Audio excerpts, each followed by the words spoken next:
engine's equivalent to the central nervous system in the human body. It keeps all your components lubricated and cool so that your rig can continue working at maximum capacity. But there are stark differences between synthetic and conventional oil, and to help break down those differences, we brought in Robert Braswell, Executive Director of the Technology and Maintenance Council, to help us differentiate the proper usages of both.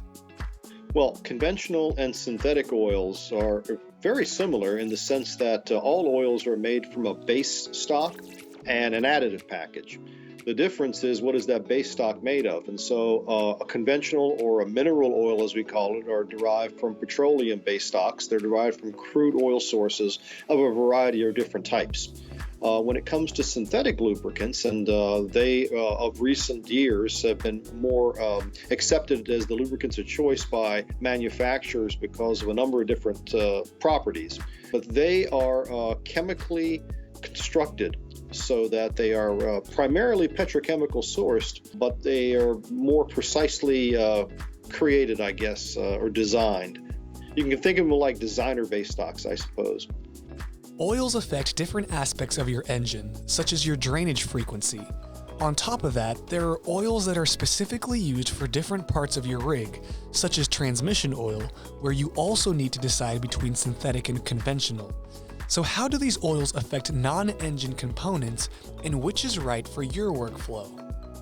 Well, synthetic lubricants, for example, in non-driven axles, and we're not talking engine oils, but we're talking about, grease, gear oils, things like that.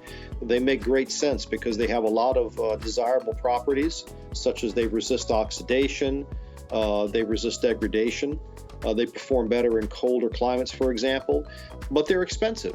And so if you have an application where you don't have a high drain frequency, but you want good durability and you want all of the benefits that a synthetic lubricant will provide you, that's a great application.